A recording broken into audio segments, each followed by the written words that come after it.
Dans le Vercors, c'est uniquement des structures familiales, c'est-à-dire on a des petites structures, on n'est pas du tout dans l'intensif, on est dans le respect de certaines traditions, on respecte un cahier des charges par rapport à l'AOP et on respecte une tradition de fabrication fromagère du bleu du Vercors-Sassenage, quoi.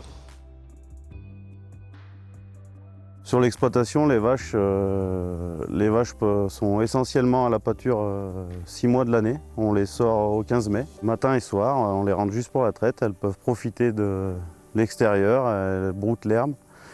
Ce pas des vaches qui sont enfermées toute la journée dans une stabulation. Quand la neige arrive, on les rentre en bâtiment, on aménage nos bâtiments, on essaye de penser à leur bien-être.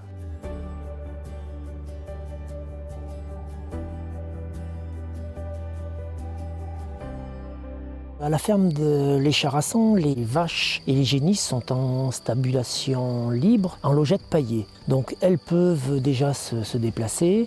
Les vaches bénéficient d'une brosse qui se déclenche automatiquement quand elles la touchent. Elles l'utilisent énormément pour leur bien-être et avoir le poil soyeux et propre. Elles ont donc un coin où elles viennent manger avec le cornadi, qui est bien séparé de l'air où elles se couchent, et elles ont leur petite case indépendante pour se coucher. Ensuite, les logettes, on paille au moins une fois par jour. Les racleurs donc, fonctionnent 2 fois par jour pour que les aires d'exercice soient propres et qu'elles aient pas les pieds dans le fumier.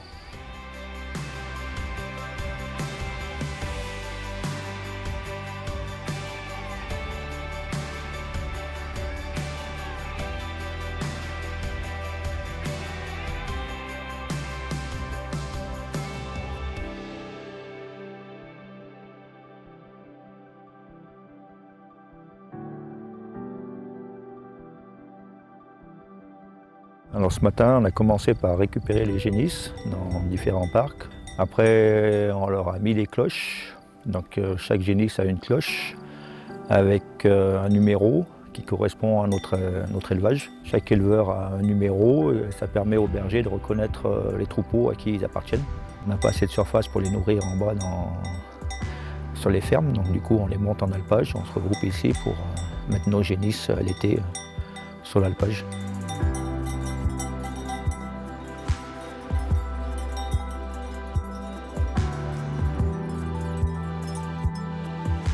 Donc là, cette année, on est 21 éleveurs. Il y a 300 génisses à peu près et elles restent jusqu'à début octobre, c'est-à-dire ça fait 4 mois, quoi. Ça permet l'entretien de tout ce territoire, tous les alpages, que s'il n'y avait pas de bêtes, ça serait reboisé, il n'y aurait plus d'ouverture au niveau du paysage.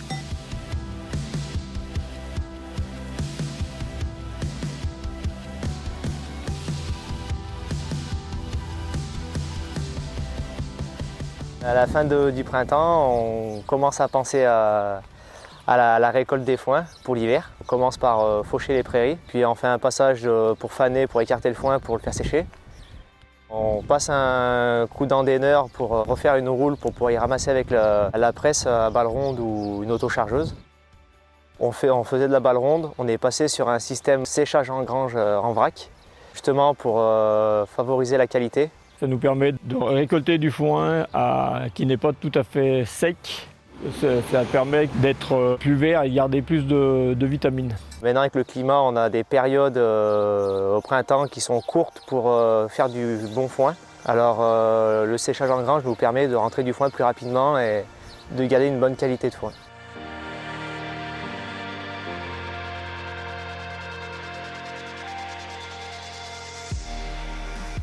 Les prairies fleuries de la Fauge, c'est une prairie permanente, c'est-à-dire qu'elle n'a jamais été retournée. Donc c'est une exploitation, on va dire, pas du tout intensive. On fait une fauche annuelle. Les prairies naturelles ont une multitude d'espèces.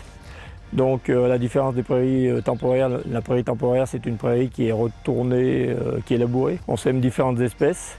Mais on n'arrive pas à mettre autant d'espèces que dans une prairie naturelle comme à la Fauge. Il y a au moins 30 espèces différentes qui poussent sur la même parcelle. Au niveau de l'alimentation des vaches, Ça leur procure beaucoup de diversité. C'est comme les hommes, on aime bien manger différentes choses. Et donc là, les vaches, elles aiment bien aussi quand il y a différents types d'herbes dans la même parcelle. On a la miellerie de l'Anse-en-Vercors nous a demandé de mettre des abeilles là-haut parce que le site était intéressant. De par sa diversité floristique. Donc lui, il est satisfait de sa récolte et nous, on est content de participer à l'élaboration de miel. Voilà.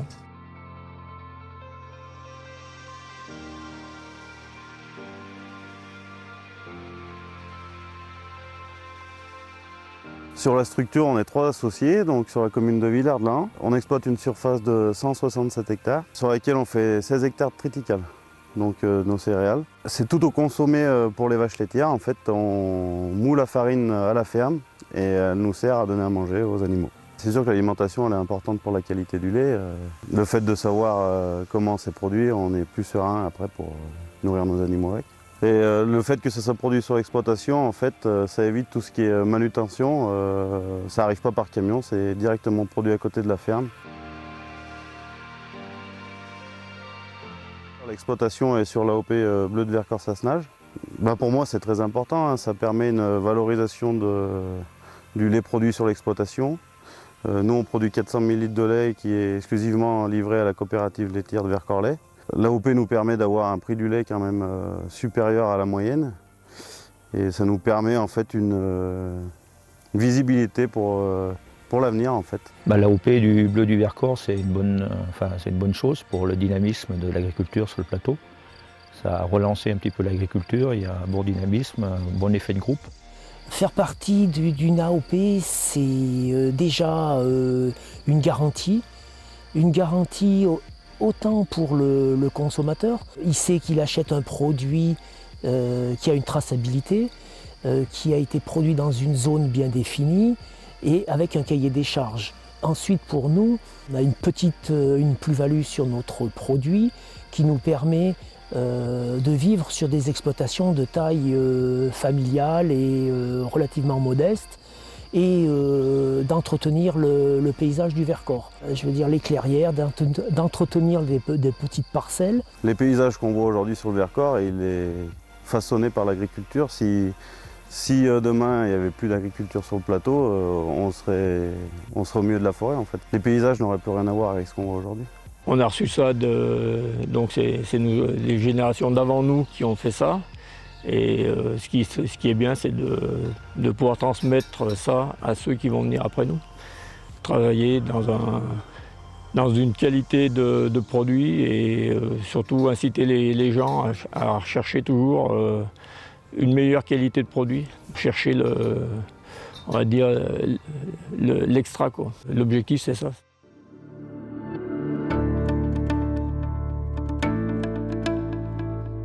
Moi, ce qui me plaît dans mon métier, c'est le contact avec l'animal, de travailler au grand air et d'être son propre patron.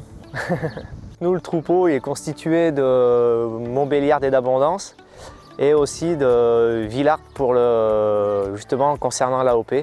On doit avoir un pourcentage de Villarde. Moi, j'ai eu ma première Villarde pour mon mariage. Mes copains m'ont offert ma première Villarde. Et Ocarina, c'est la petite vache préférée de l'écurie. Mon fils, c'est sa vache. J'en avais une que je montais sur son dos quand on rentrait du pré, quand j'étais gamin.